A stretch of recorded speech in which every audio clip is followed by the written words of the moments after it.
Alhamdulillah. Alhamdulillahi Rabbil Alamin. Al-Azizil Ghaffar, Khaliqi Jannati wan Nar. Asyhadu an la ilaha illallah wahdahu la syarika lah, irghaman li abdihi wa kafar. Wa asyhadu anna sayyidana Muhammadan abduhu wa rasuluh. Allahumma salli wa sallim ala habibil karim, habibuna al-mustafa sayyiduna Muhammad ibni Abdillah wa ala alihi wa ashabihi ajma'in. Amma ba'd. Ayyuhal mujtami'un wal mu'minun rahimakumullah. Usikum wa iyaya bittaqwallah, faqad fazal muttaqun. Faqad qala Allah Ta'ala fi kitabihil karim, a'udzu billahi minasy syaithanir rajim. Bismillahirrahmanirrahim. Ya ayyuhalladzina amanu ittaqullaha haqqa tuqatih wa la tamutunna illa wa antum muslimun. Sadaqallahul azim wa sadaqa rasuluhu wa nabiyyuhul karim, wa nahnu ala dzalika minasy syahidina wasyakirin walhamdulillahi rabbil alamin. Hadirin jamaah salat Jumat yang dimuliakan Allah Subhanahu wa ta'ala. Tidak ada kalimat yang pantas keluar dari mulut kita ini selain banyak memuji, berzikir kepada Allah Subhanahu wa ta'ala, yang di dalam satu paketnya disebut dengan kalimat syukur. Dan syukur ini kalimatnya pendek, aplikasinya panjang. Dan orang yang syukur insya Allah hidupnya selalu mujur, dicintai oleh Allah yang Maha Ghafur. Namun kalimat alhamdulillah, bentuk syukur yang paling sederhana dan paling bawah. Tingkat syukur paling atas, melaksanakan perintah Allah, meninggalkan larangan Allah Subhanahu wa ta'ala. Itulah hamba-hamba yang bersyukur. Semoga yang senantiasa bersyukur, rezekinya ditambah, usianya dibarokahkan, keluarganya dijadikan keluarga yang mawaddah. Amin ya rabbal alamin. Hadirin jamaah salat Jumat yang dimuliakan Allah Subhanahu wa ta'ala.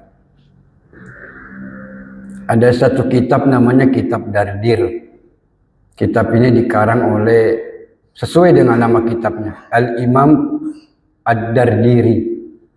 Kitab ini tipis, menceritakan tentang perjalanan Nabi Muhammad sallallahu alaihi wasallam dari Makkah sampai ke Baitul Sidratul Muntaha, Baitul Maqdis, atau yang sering kita kenal dengan perjalanan Isra Mi'raj beliau. Dirampungkan dalam satu kitab yang cukup tipis, namanya Kitab Dardir. Petualangan beliau sangat istimewa.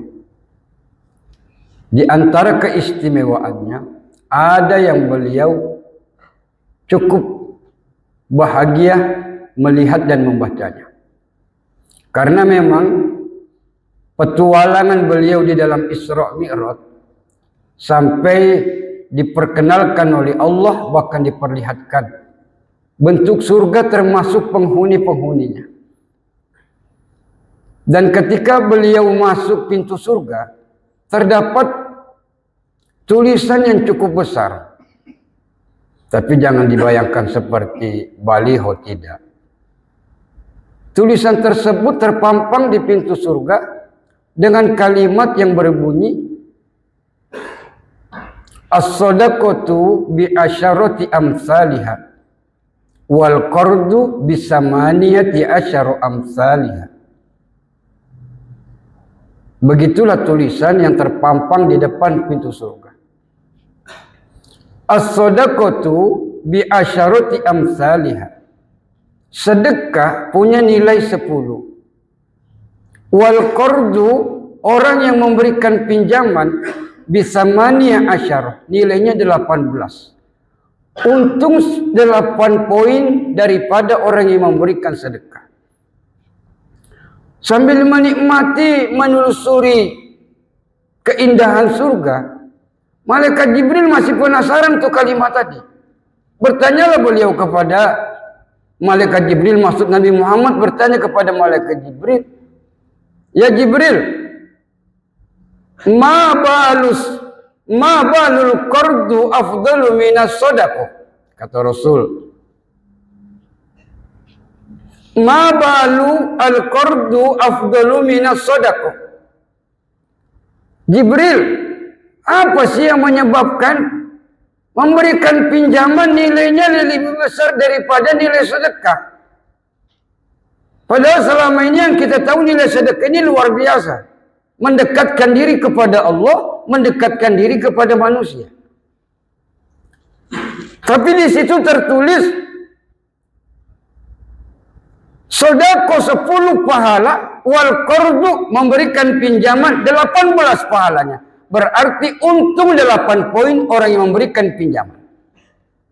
Dijawab oleh malaikat Jibril alaihi salam dengan bahasa sederhana ringkas, "Ya Rasul, orang yang memberikan sedekah seumpama kepada peminta-minta." Ini terjemahan Indonesianya. Orang yang memberikan sedekah, khususnya kepada orang yang peminta-minta, belum tentu yang kita berikan sesuai dengan kebutuhannya. Terkadang apa yang kita beri di rumahnya lebih banyak daripada pemberian kita. Kata malaikat Jibril. Sementara orang yang memberikan pinjaman sesuai dengan kebutuhan, mereka berjalan dari rumah dengan nafas tidak teratur, dengan harapan dikabulkan niatnya diberikan pinjaman, ucapannya terputus-putus karena nafasnya tadi tidak seimbang, ucapan salamnya fasih. Apa dia bilang? "Assalamualaikum Pak, saya minta tolong pinjamkan duit." Berapa? 1.500.000. Kita berikan kebutuhannya 1.500.000. Apa dia jawab?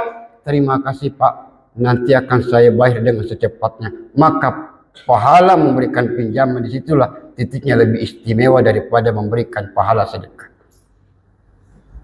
Ini sesuai firman Allah di dalam surat At-Taghabun ayat 17. "In tuqridullaha qardan hasana." Kalau kau memberikan pinjaman karena Allah, kau punya 2 bonus kata Allah. Yang pertama, yudha'ifhu lakum, pahalamu dilipat gandakan daripada pahala sedekah. Satu bonus lagi, wa yaghfir lakum dzunubakum, dosamu diampuni oleh Allah. Jadi kalau kita gemar memberikan pinjaman, bonusnya 2, Pak. Pahalanya dilipat gandakan daripada pahala sedekah. Yudha'ifhu lakum. Yang kedua, sudah pasti dosa diampuni oleh Allah. Ketika kita istighfar, mudah diampuni oleh Allah Subhanahu wa ta'ala. Dan ini beranjak dari hadis baginda Rasul sallallahu alaihi wasallam. Man naffasa kurbatan min kurabid dunya, siapa saja orang yang meringankan beban seseorang di dunia, naffasahullahu yaumal qiyam, nanti dimudahkan urusannya oleh Allah di hari kiamat. Ujung hadis ini, wallahu fi aunil abdi, Allah selalu menolong hamba, madamal abdu fi auni akhi, selama hamba itu menolong sesama hamba. Cuman yang berutang pun mesti tahu diri. Maka ulama dulu menyusun kitab namanya Al-Qardu, fikih tentang pinjam meminjam. Karena sudah ditebak oleh baginda Rasul, sunnatullah manusia dari zaman Nabi Adam sampai nanti zaman Rasulullah sampai kita ini, Urusan meminjam tidak pernah akan lepas. Karena kita ini bukan saja hafal lagunya, tapi sudah melakukannya. Termasuk kali lubang, tutup lubang. Agar semua mendapatkan keridhaan, yang memberikan pinjaman diridhoi oleh Allah, yang meminjam pun diridhoi oleh Allah, yang memberikan pinjaman tidak dirugikan, yang meminjam pun tidak dirugikan. Diaturlah kitabnya, namanya kitab Al-Qardu, bab pinjam meminjam. Di situ disusun adab-adabnya. Ada adab orang yang memberikan pinjaman, lebih banyak lagi adabnya orang yang meminjam. Khawatir ketika datang meminjam lembut ucapannya, fasih kalimatnya, tapi ketika jatuh tempo, yang meminjam lebih galak daripada yang memberikan pinjaman. Maka disusun adab-adabnya oleh para ahli fikih. Yang pertama, kata baginda Rasul sallallahu alaihi wasallam, istimewa orang yang memberikan pinjaman. Apa kata beliau? Rahimallahu samhan. Allah merahmati seseorang ketika dia berlemah lembut. Kapan? Wa idza ishtara wa idza qatada wa idza ba'a. Seseorang kalau punya sifat lemah lembut dalam tiga perkara ini, dirahmati oleh Allah. Idza qatada, ketika memberikan pinjaman. Wa idza ba'a, ketika menjual. Wa idza ishtara, ketika membeli. Kedua, orang yang memberikan pinjaman kemudian diberikan kelonggaran, maka pahala sedekah dilipat gandakan, double daripada pahala sedekah. Kemudian dilonggarkan lagi 3 kali pahala sedekah, dilonggarkan lagi 4 kali pahala sedekah. Inilah firman Allah dalam surat Al-Baqarah, sering kita dengar. Fa in kana zu usratin, kalau tu orang yang meminjam orang susah. Ya di mana-mana kalau yang meminjam pasti dalam keadaan susah. Maka betul kata Al-Qur'an. Fa in kana zu usratin, kalau orang yang meminjam dalam keadaan sulit, perintah Allah kepada yang memberikan pinjaman, sekalipun pada hari itu kau jadi seorang pahlawan, menyelamatkan seseorang, tapi berlakulah yang paling baik, beradablah. Fanaziratun ila maisar, beri kelonggaran sampai dia mampu membayarnya. Kelonggaran inilah yang dilipat gandakan pahalanya oleh Allah, bernilai pahala sedekah. Bulan ini belum bisa bayar, dilonggarkan. 2 kali langsung pahala sedekah, 20. Bulan depan dilonggarkan lagi 3 pahala sedekah. Bulan depan belum mampu bayar lagi, dilipat gandakan lagi oleh Allah pahala sedekahnya. Bulan keempat seumpama udah kelihatan raut wajahnya, pasti jawabannya sama. Langsung dia bilang, wa anta saddaqu khairul lak. Inilah intinya sebetulnya. Kelonggarkan sampai berkali-kali, tapi pada intinya kata Allah yang diinginkan, wa anta saddaqu khairul lakum. Sudah, kalau punya duit kamu bayar, enggak punya duit saya ikhlaskan karena Allah Subhanahu wa taala. In tuqridullaha qardan hasan. Ini adab orang yang memberikan pinjaman. Didoakan terus oleh orang yang meminjam. Adab orang yang meminjam banyak daripada adab yang memberikan pinjaman. Pertama kata baginda Rasul, iza faraqar ruhul jasadu, kalau ruh terpisah dari jasad, kata baginda Rasul, wa huwa bari'un min salasin, enggak ada urusannya dengan 3 perkara ini, kata beliau, dakhalal jannah, sudah pasti masuk ke dalam surga. Apa yang pertama kata beliau? Al-kibriya, sombong. Yang kedua, al-gulul, curang. Yang ketiga, ad-dain, utang. Kalau enggak ada kecurangan, enggak ada kesombongan, enggak ada utang piutang, penghuni surga. Yang kedua, biar kita tidak gampang berhutang. Yughfaru jami'uz dzunubi lisyahid. Orang yang mati syahid di medan perang, mulianya kayak apa? Disolatkan dengan pakaian ketika berperang. Gak usah dimandikan. Biar nanti malaikat yang memandikan. Semua dosanya diampuni kata Allah. Yughfaru dzunubuhu, diampuni dosanya. Satu tidak direspon oleh Allah. Ad-dain, utang. Apalagi kita Pak, bukan syahid, bukan apa. Yang ketiga, sering kita dengar Nabi Muhammad tidak pernah mau menyolatkan orang yang masih berhutang. Sampai saudaranya ada yang melunasi. Ini kisahnya dari Imam Qatadah. Tidak biasa-biasanya baginda Rasul didatangkan 3 jenazah sekaligus. Biasanya 1-2. Paling banyak 2. Tapi pada waktu itu 3 didatangkan oleh baginda Rasul. 3 jenazah. Seakan-akan Allah akan memberikan contoh. Hei yang punya utang, tuntaskan utangmu sebelum meninggal. Mayat pertama datang. Ya Rasul, solatkan jenazah bapak. Yang paling pertama ditanya oleh Rasul. Punya simpanan? Tidak punya ya Rasul. Utang? Sama juga tidak punya. Baik, saya akan menjadi imam. Jenazah kedua datang lagi. Ya Rasul, solatkan saudara saya. Punya simpanan? Punya ya Rasul. Berapa? 20 dinar. Punya utang? Punya ya Rasul. Berapa? 15 dinar. Untung 5 dinar. Saya akan menjadi imam. Jenazah terakhir datang. Ya Rasul, solatkan saudaraku. Punya simpanan? Nihil. Utang? Banyak. Cari orang yang menyolatkan saudara. Sampai Abu Bakar memberikan kebebasan, baru baginda Rasul Sallallahu Alaihi Wasallam. Cuman sampai zaman sekarang kita ini dibalik syariat baginda Rasul ini. Sekarang ini ditanya utangnya ketika sholat selesai, baru ditanya. Kalau jenazah punya utang piutang, hubungi saudaranya. Kalau Rasul dulu tidak, sebelum sholat ditanya dulu. Kalau masih utang piutang, cari imam untuk menyolatkan saudara. Hadirin rahimakumullah. Oleh karenanya baginda Rasul Sallallahu Alaihi Wasallam mengajarkan kepada kita ada doa supaya gampang tidak berhutang, tidak gampang berhutang. Doanya ini sahih dari hadis baginda Rasul Sallallahu Alaihi Wasallam. Apa kata beliau? Allahumma inni a'udzubika minal ma'sami wal maghram. Ya Allah, aku berlindung kepadamu dari berhutang, wal ma'sam dan banyak dosa. Tafsirannya bukan baginda Rasul melarang berhutang, tidak. Cuman baginda Rasul yang ditinta berlindung daripada berhutang. Pertama, tidak punya solusi untuk membayarnya. Yang kedua kata beliau, berhutang tidak niat untuk mengembalikannya. Ini yang dipinta oleh baginda Rasul Sallallahu Alaihi Wasallam.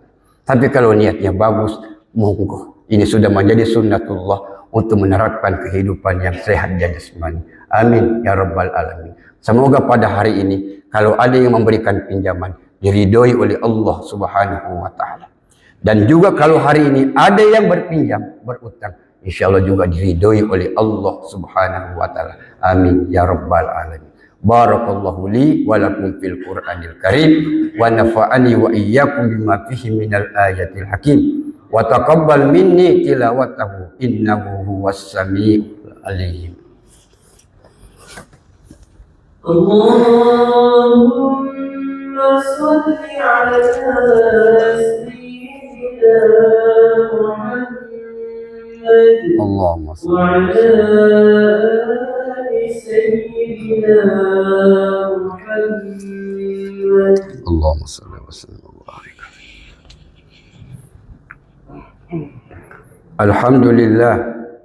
Alhamdulillahi rabbil alamin alladzi khalaqas samawati wal ard wa ma fihima. Ashhadu an la ilaha illallah wahdahu la syarika lah wa ashhadu anna sayyidana Muhammadan abduhu wa rasuluh.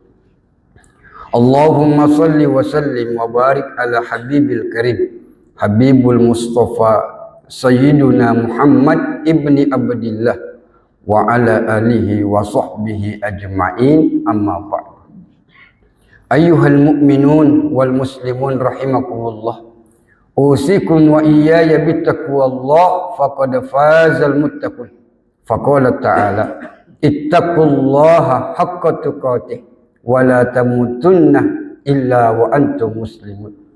Wa qala aidan fil Qur'an innallaha wa malaikatahu yusalluna 'alan nabi ya ayyuhalladzina amanu sallu 'alaihi wa sallimu taslima.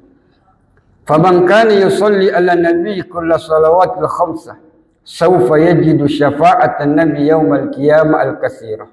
Allahumma salli ala jami'i qarabatihi wa azwajihi wa dzurriyyatihi wa ala arba'atil khulafa'ir rasyidin Abu Bakrin, Umar, Utsman wa Ali wa man tabi'ahum bi ihsanin ila yaumiddin. Allahumma ighfir lil muslimina wal muslimat wal mu'minina wal mu'minat al ahya'i minhum wal amwat.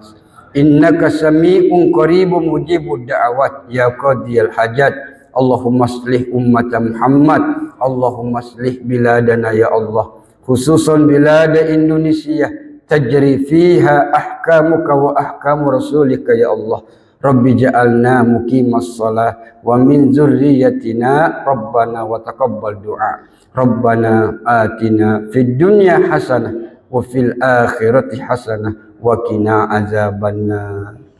Ibadallah, innallaha ya'muru bil adli wal ihsan wa ita'i dzil qurba wa yanha 'anil fahsya wal munkar wal baghi ya'izukum la'allakum tadhakkarun. Fadhkurullahal azim yazkurkum washkuru ala ni'amihi yazidukum wa la dzikrullah akbar.